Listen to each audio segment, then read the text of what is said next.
en un rato te busco, voy ya loco. Yo, what up sa inyo mga boss? Welcome back ulit dito sa aking channel. Ako nga pala si TJ Cruz. At today, another tutorial, yung Tutu edit. So, bali, ginawa natin siya ng tutorial kasi marami nagre-request. So, ayun, wag na natin patagalin. Mag-start na tayo. Wag nyo nga palang kalimutan mag-subscribe dito sa channel ko para updated kayo sa mga susunod pa nating upload, no? So, ayun. So, bali, simulan na nga natin. So, create project. So, make sure your image is size 1 by 1 or depends, but yung image nyo dapat is 1 by 1, no? Okay, so bali, start na tayo create project. So, halimbawa, ito sa akin, mga 1 by 1 lang ito. Makikita nyo, 1 by 1 lang. So, ngayon, lalagay natin dito yung ginawa ko na guide. So, i-download nyo na lang sa TikTok or sa YouTube via ano nga ba ito? YouTube downloader, no? So, ito siya, mga boss. Yan. Then, fill screen lang natin. So, ngayon, every magpapalit siya ng kulay. So, doon tayo magmamark. Yan. So, halimbawa, ito. Add mark lang kayo or markings. Yan. So, every color na mag-iiba is lalagyan natin ng mark. So, ito yung bit na kasi, no? Yung mismong bit.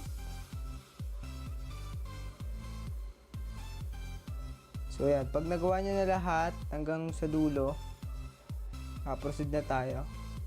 Yun. So, bali pag nagawa nyo na yung markings, pwede nyo na delete tong guide. So, bali dito yung intro. Tapos, shake. Depende sa inyo kung gusto nyo na i-delete, no? Para may guide kayo. Delete natin siya and then gawa lang tayo ng background para dito sa intro natin. So, fill screen na lang natin, fill screen. Extend natin hanggang dito sa unang bit. Tapos, baguhin na lang natin yung kulay.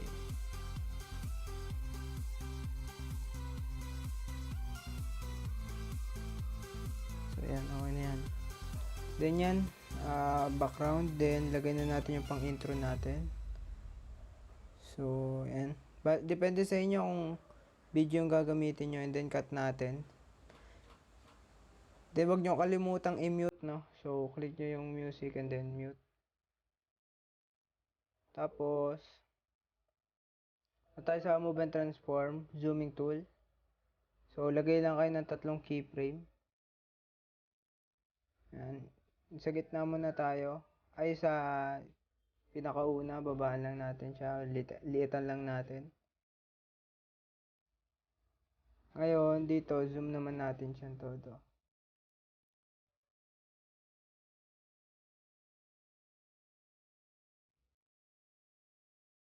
Then, bali sa graph, ganito, Z-graph.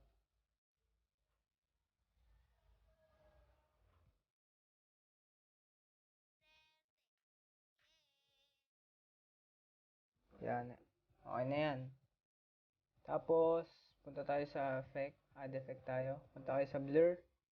Lagay nyo yung motion blur. Standard settings. Yan. And then, effect. Add effect ulit. Punta tayo sa drawing edges. Lagay nyo yung electric edge. So, standard setting pa rin. Ngayon, dito, punta tayo sa thickness. Gawin natin siyang 900.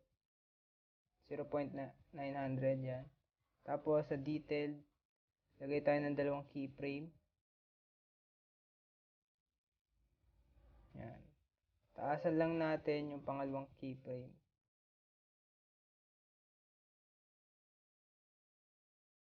Tapos, sa distortion, babaan nyo lang sa 0.30.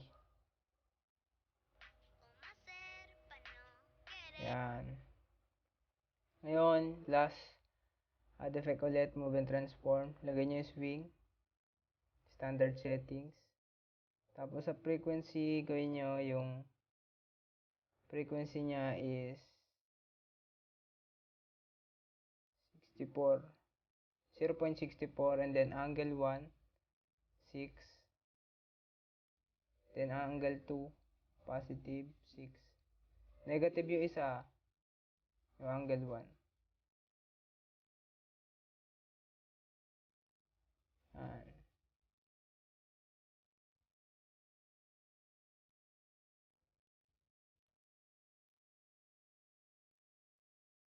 Yan, meron na tayong intro. So, bali susunod naman is yung beat. Kung makikita nyo dun sa, ano nga ba to, sa guide natin, shake yung nakalagay dun, di ba? So, add na tayo ng image. Yan, pag nag-add kayo ng image, dapat dalawang droppings, no? Then, kakat natin sa gitna. Wait lang, yan. Cut muna natin. Yan. So, bali ganyan yung dapat ganito, no?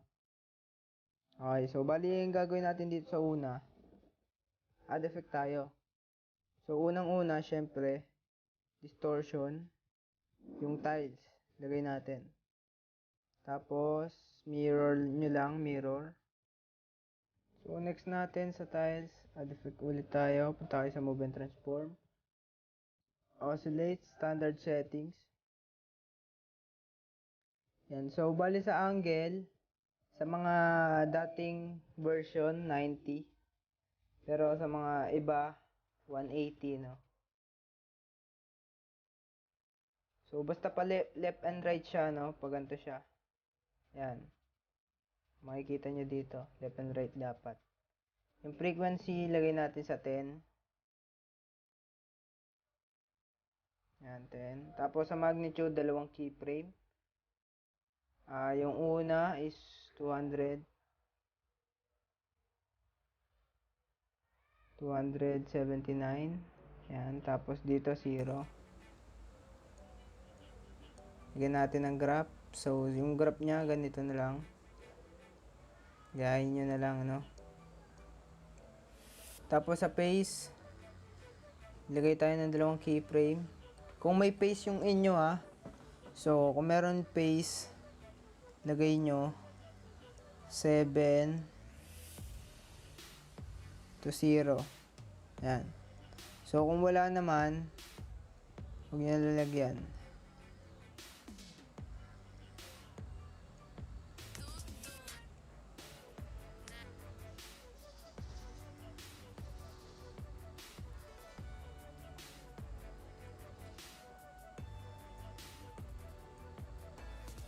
Yan. Tapos, add effect lang ulit. Move and transform, random displacement. Yan. So, dito sa random displacement, sa magnitude muna tayo. So, from 35 to 0. Paste natin yung graph.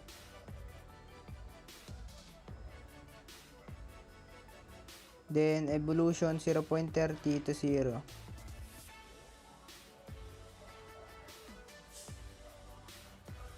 Lagay ulit natin yung graph. Sa seed, ganyan din.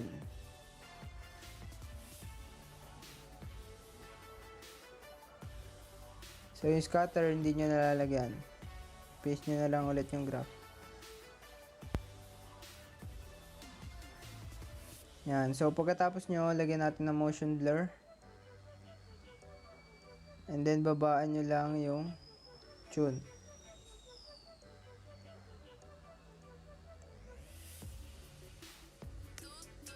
Yan.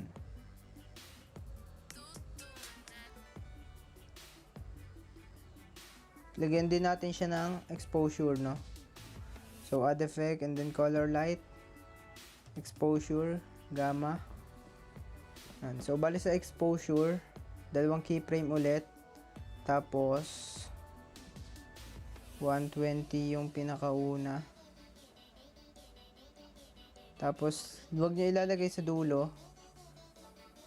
Yan, ganyan lang para mas maganda tignan.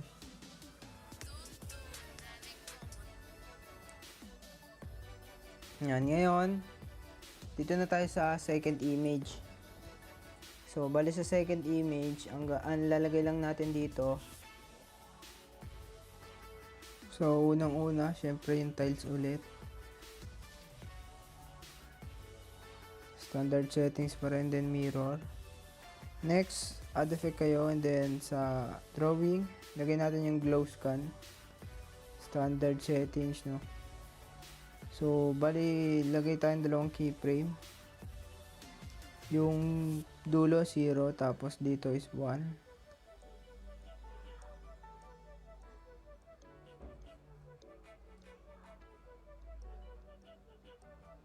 Yan. So, depende sa inyo kung gusto nyo lagyan ng graph. No? So, ayun lang. Then, pag nalagyan nyo na ng tiles at saka yung glow scan. So, punta tayo dito sa move and transform. Click natin itong zooming tool. Lagay tayo ng 3 keyframe. Yan. So, bali dito sa gitna lang yung gagalawin natin. So, lagay natin sa zoom. I-zoom lang natin siya. So, halimbawa, teka. Yan. Ngayon, lalagyan natin ng graph. So, yung graph ganito. Ganyan lang din yun sa pangalawa. Yan. So, add effect ulit tayo. Lagay ulit natin yung oscillate. Pero, sa oscillate naman, ang gagalawin natin dito is yung angle. So, lagay lang kayo ng dalawang keyframe. So, from 45, lagay natin sa 70. Yan. Tapos, yung magnitude babaan nyo, lagay natin sa 10. Yan. Then, add effect ulit. Lagay natin yung swing. So, standard setting. Sa swing naman, babaan natin 64. Tapos, ganyan ulit, 6. Kagaya kanina, negative 6, tapos positive 6. Yan. Then, motion blur.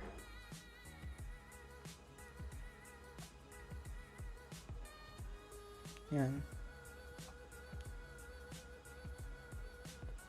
So, yun. Bali, ganyan lang. And, paulit-ulit na lang yon.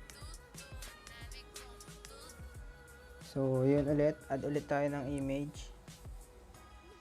So, yan. Bali, nilagyan ko na ng mga image. And then, copy na lang natin yung mga effect, no?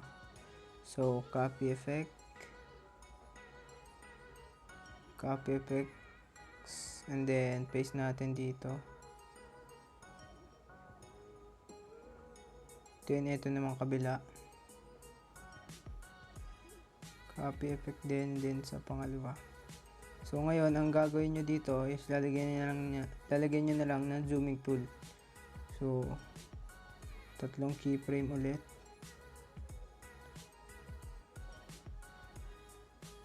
Yan. Then, lagyan nyo ng graph. So, copy nyo na lang yung graph para hindi na kayo mahirapan.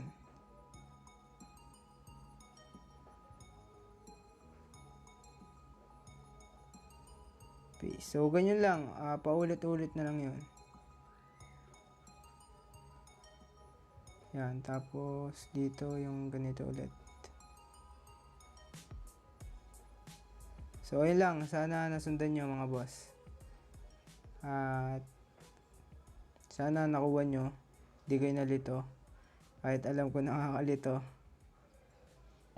So, ayun. Basta lagi nyo lang tandaan na pagpatuloy nyo lang yung mga nasimulan nyo. Ay, mali pala. Pagpatuloy nyo lang at huwag kayong sumuko. Tuloy-tuloy lang. Hayaan nyo lang yung mga negative dyan, no? Think positive dapat tayo. So, yun lang. Lagi nyo lang tandaan na hindi ka angat sa buhay. Kung hindi mo pagsisikapang mahusay. Maraming salamat sa inyo mga boss. And sa susunod na video ulit, peace out.